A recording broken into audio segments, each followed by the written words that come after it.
Welcome to Hood Champion Boxing and Sports.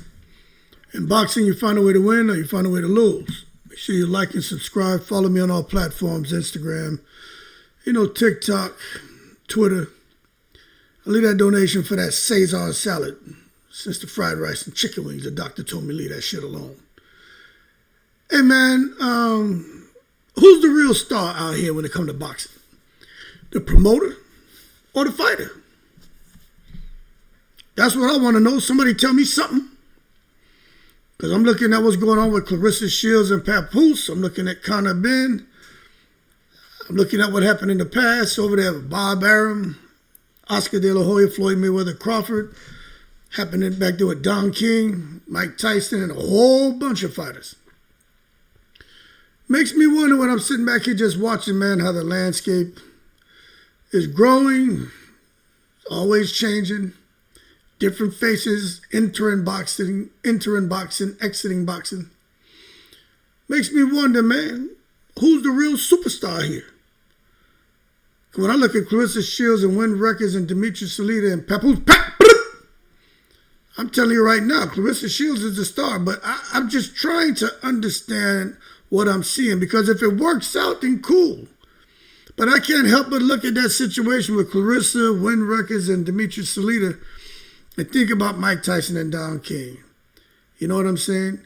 Think about how Conor Ben, what he did with Eddie Hearn. I just think in Matchroom is kind of crazy. But he went and get a one-fight deal, got him a little $15 million. He's fighting Regis Prograis. Look at how Crawford had to go and do his own thing because, opportunities weren't just quite there like what he deserved. De La Hoya and Mayweather realized after a while, shit, I'm the superstar, not the promoter. So when I look at Claressa Shields, you know what I mean? Because I'm a boxing guy. I see all the drama. I don't talk about it and shit the way most of y'all do and shit. But the boxing piece, I'm all on that. So I'm trying to understand, man, the situation involving Papoose, Wynn Records, Claressa Shields, Salita. And I hear the fans when they say they believe this partnership could be short-term successful, but long-term damaging if it continues the way it's going. Now, I'm like, all right, let me try to sort this shit out, because how did Papoose and Wynn Records enter the picture? Where were they? They ain't never had nothing to do with no damn boxing. They like boxing, probably a fan of boxing, just like most people when it comes to a sport. But Papoose's involvement in Claressa's career began as what seems to be, now I know y'all gonna have a different opinion on this, right? But this is just me, because I'm talking boxing. Maybe personal support, that's how I'll word it, right? Personal support. Boyfriend, borderline, future husband, motivator, protector, and Flavor Flav public hype man. Now that part, fans respect. Even for me, right? When I take the emotion out of it and take all the circus shit from around Papoose, Claressa, the whole Remy thing, when I just don't even get into that, I'll let other people talk about that, right? I can respect what seems to be happening here on the surface. Now, where things begin to feel strange, right, is when Wynn Records branding, I'm watching, right, and I'm like, yo, this Wynn Records, the branding started appearing everywhere around Claressa's boxing career. Like, I'm watching, and everything in the event this weekend, that shit was Wynn Records, Wynn Records, Wynn Records, Wynn Records. Yo, if I'm lying, somebody tell me something.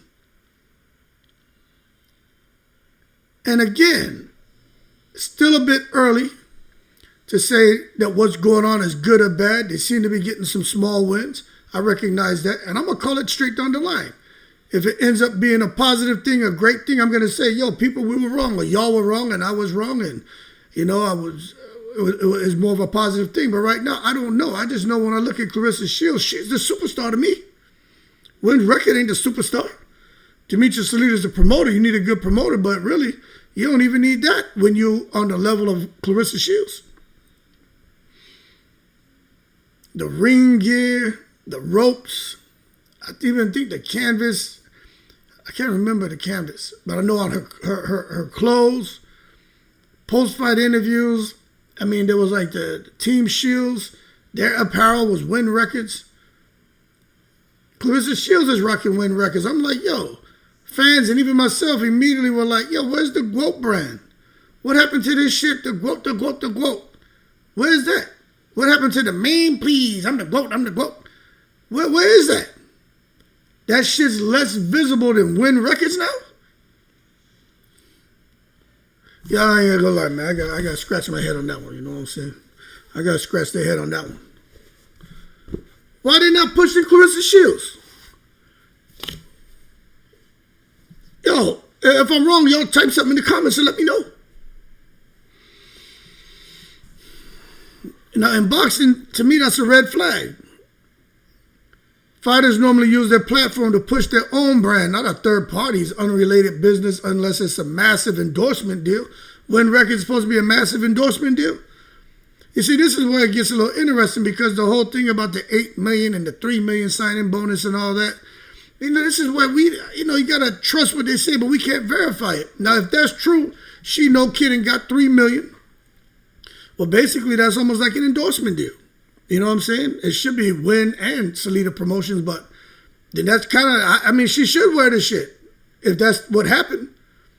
But, I mean, when I look at this, it doesn't like Nike sponsoring Canelo. It looks like Claressa fight nights were being turned into more like a music label promotion.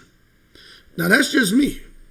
You know, now Wynn Records could be getting, you know, just diversifying and going beyond music and getting into sports. And again, with time, we'll see, okay, they're doing sports management.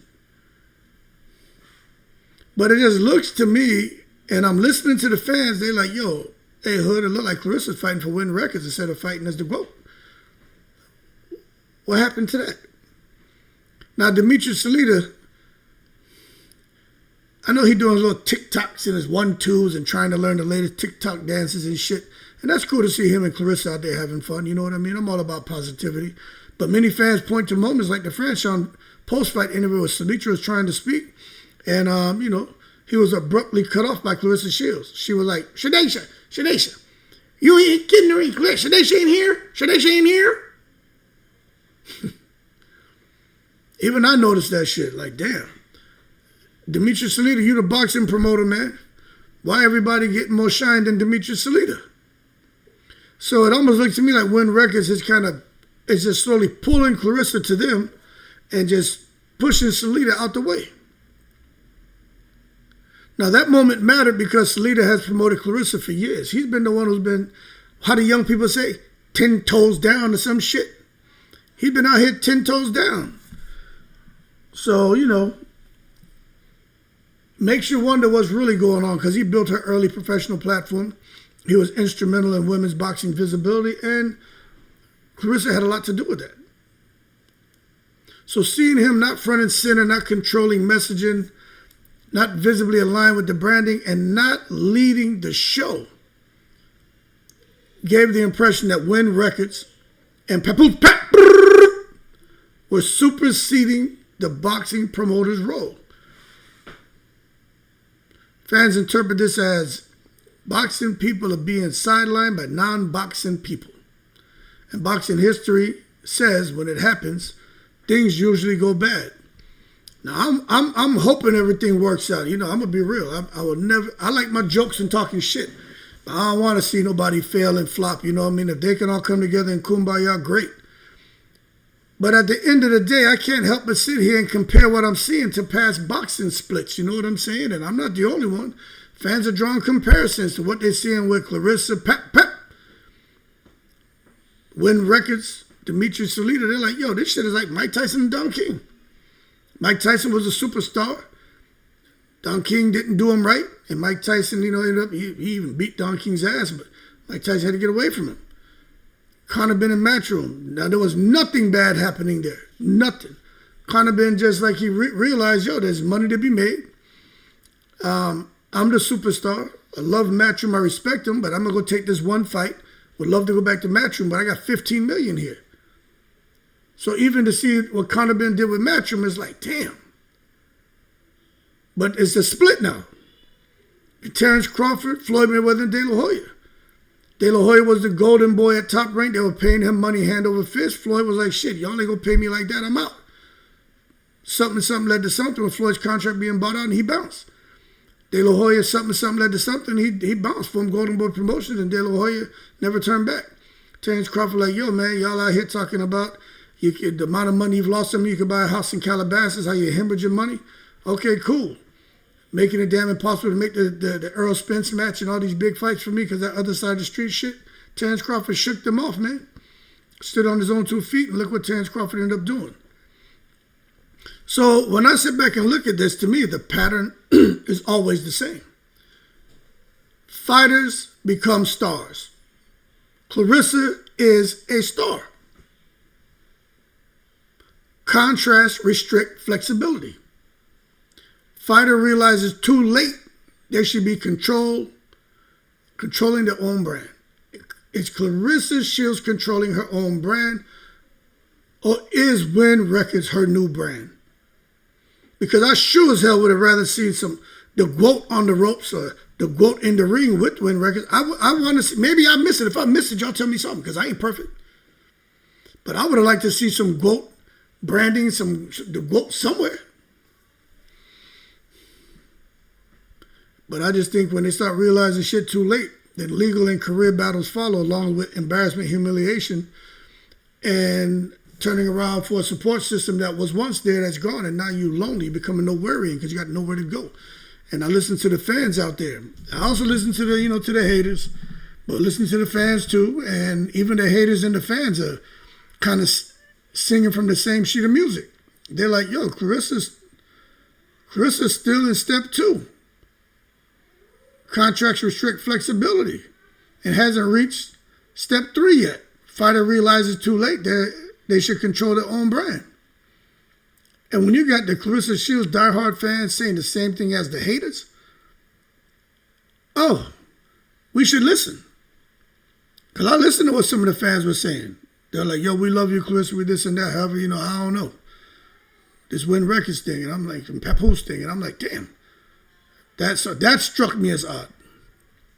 But I'm going to tell you, you got to let it play out, because I don't know if it's good or bad. I think some small wins are good, but I mean, how much larger could her wins be if she was to stop and think about, hold on a second here, who's really getting rich? Who's really getting rich? And that's a concern. See, nobody from the people who support Claressa or people who want to see her lose, right? Everyone knows Claressa's got talent. Everyone knows. They got that show, America's Got Talent. Well, the GOAT's got talent. Everyone knows that. The concern is where the money's flowing. Let me tell y'all something. Claressa is the product. Simple. Claressa is the attraction. Simple. Not boozy badass. Not Papoose. None of that shit. None of that shit. Nobody wants to see that shit. You know what they want to see? They want to see Claressa Shields. You know why? Because the 2-time gold medalist, 19 world championships, 5 weight divisions, was it 3-time undisputed? Shit, 4-time, whatever, because I didn't heard her say that shit a couple of different ways. But all them undisputed distinctions, she's the draw. Papoose ain't no goddamn draw. Wynn Records ain't the draw. Hood champion ain't the goddamn draw. Claressa's the draw. Claressa's, look, she calls herself the GWOAT, so she's the GWOAT. And that's what we should be seeing out here. But nah, Wynn Records gets branding. Team affiliates get exposures. Outside agendas getting pushed. Claressa's personal brands getting diluted. Where is it? That creates this perception right here, man, that she makes everyone else money instead of building her own empire. And again, them little small wins are cool, but how much larger could those wins be if she was really focused with the right people to build her own empire, not build their empire, and then she get herself a castle? Fuck that. Let them get a castle, you get an empire. Or let them get nothing. You get the empire and multiple castles. Pay attention to what Conor Benn did. Even though I have a way I feel about that because of what Eddie Hearn and Matchroom went through with him. Ain't nobody go through shit with Claressa Shields. Not like that. And Conor Ben still did what was best for him and his family. But maybe Claressa feels what she's doing is best for her and her family. Again, like I said, remember, I'm just saying we got to let it play out. But I just got my ear to the street and I hear what people are saying. Some think everything's going great. Others say, she's making everyone else money instead of building her own empire hood. You should talk about it. It's like, all right. But boxing history says fighters peak physically once. And this is important. Claressa is in her prime. She is in her prime. She's only going to get one prime. She's only going to get one time where she will physically peak. And then it's all downhill. I'm 50. I used to be a handful when I was younger. I'm still a handful now, but when I was younger, I was a handful. But I'm beyond the peak now. Claressa's in her peak. You see, you peak once, but business opportunities last forever if structured. I'm sure a lot of y'all out there, when y'all were younger, I'm sure y'all ladies, guys, y'all post pictures of yourself, just how you look, everything, if you're active, if you want. I'm sure you're looking. We be out here with our tongues hanging like, yo, that chick look nice, boy. Or the ladies see the dudes be like, oh my God.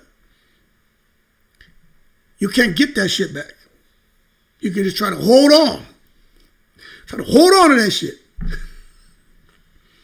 But once it's gone, it's gone. But business opportunities last forever if you structure them right. Layla Ali, oh so pretty Layla. La la la la la la la la la la. Look at her. She out here chilling. She been out of boxing almost 20 years, as far as getting in the ring. But the business opportunities last forever. Structure right. She out here with seasoning and this and that and this. Layla Ali got so much shit going on. You swear she had a little bit of West Indian in her. She must be a little Trinidadian somewhere down the great-great-great-grandfather, or Jamaican great-great-grandfather with all them jobs she have and shit. Layla Ali is killing it. Claressa, message, she pay attention. That's why fans say she should copy Canelo and Mayweather. Fans point to Canelo Alvarez. They point to Floyd. Point to Crawford. Even Shakur Stevenson now.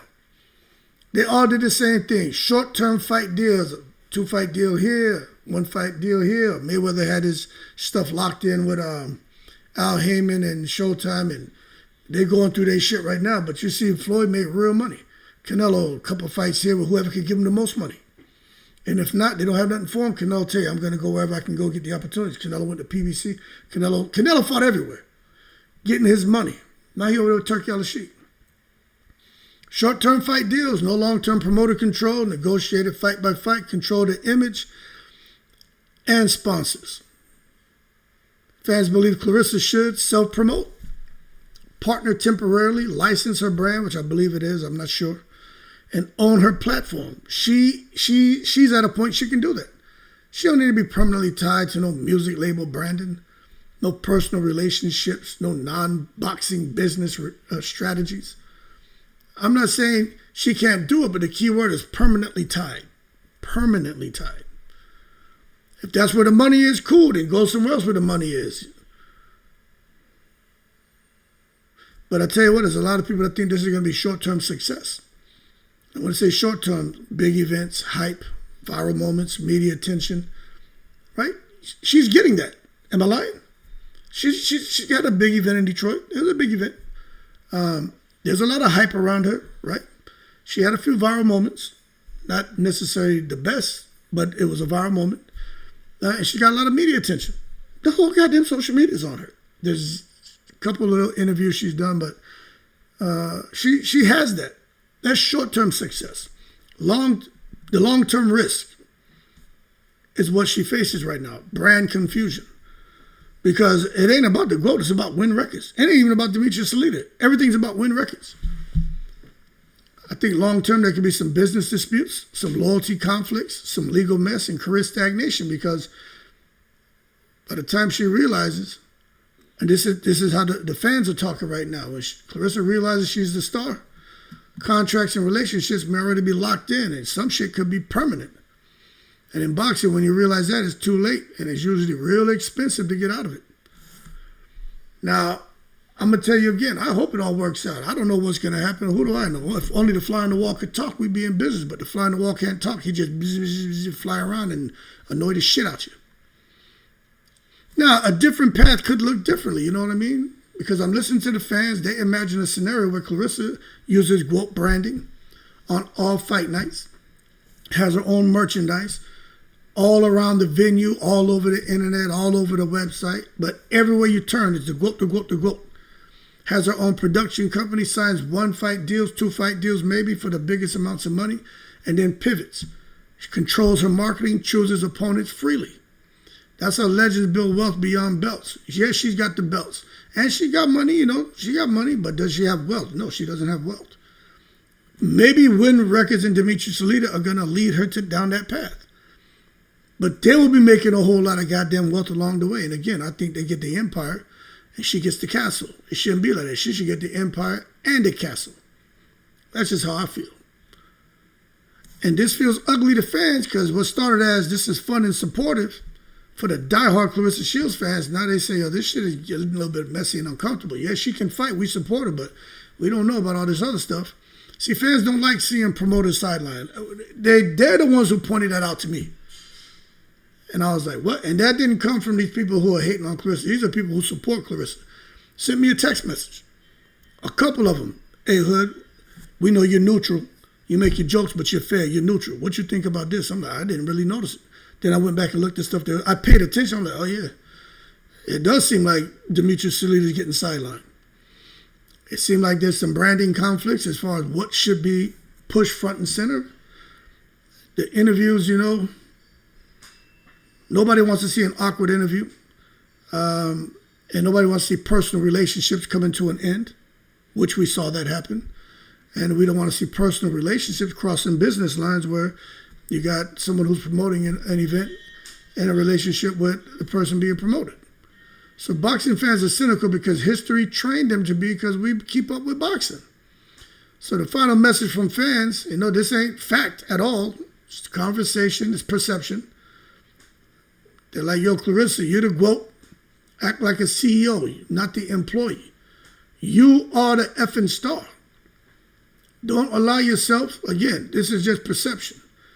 They're like, yo, don't end up being used. They're like, she don't see it yet. By the time she does, her prime will be gone. It'll be too late. Now, whether true or not, this is the perception now that exists. And in boxing, perception becomes narrative. And that's the narrative right now, you know what I'm saying?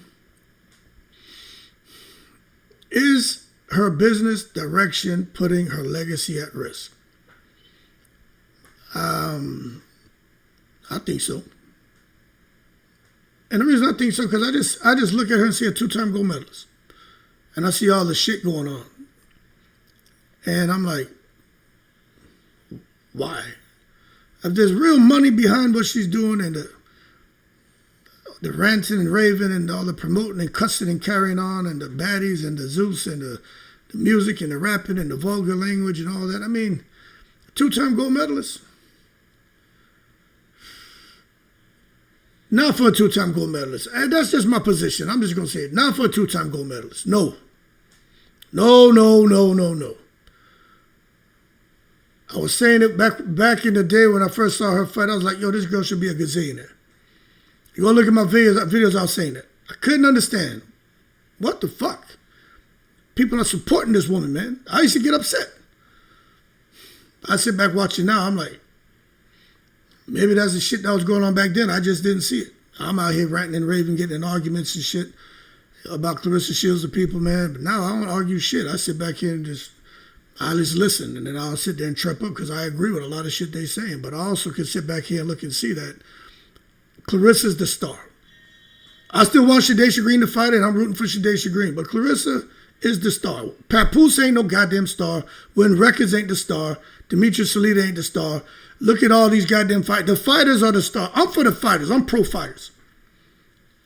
I'm pro fighters. Simple. I'm always for the boxer. Is history repeating itself, man? Claressa Shields' risky business path. Good luck. But I don't think there's nothing wrong with looking at what Shakur Stevenson's doing, what Crawford did, what Mayweather did, what Canelo did. Nothing wrong with that. Become fully independent, own your branding, and don't get caught up in no dangerous distractions because you are the motherfucking star. It's that simple. Every fighter is the star. You getting punched in your fucking face. Nobody else getting punched in their face. It's the fighters getting punched in their face. Fighters killing themselves in training camp. That grueling training and shit. Breaking down their bodies. Just like the sanctioning body. That's why nobody really want to pay them dudes no more. I understand the boxing culture and all that. And I'm not really split on that. I do think that, sanctioning bodies got to be fair about how they doing business. But I agree with Crawford. I agree with them dudes, man, to a certain extent. They the one getting there, killing themselves in training camp and getting in the ring, getting punched in the head and shit. You tell me just take their money? Nah, man. Nobody should be out here taking these fighters' money when the fighters are the stars. And if there is some kind of split, it got to be fair. And it should reflect, the split should reflect the fighter coming out as the goddamn star. They deserve the empire and the castle. Everybody else, get you a goddamn wigwam or something. Maybe get you a TP or a pop-up tent. Y'all keep cool. I'm in the breeze.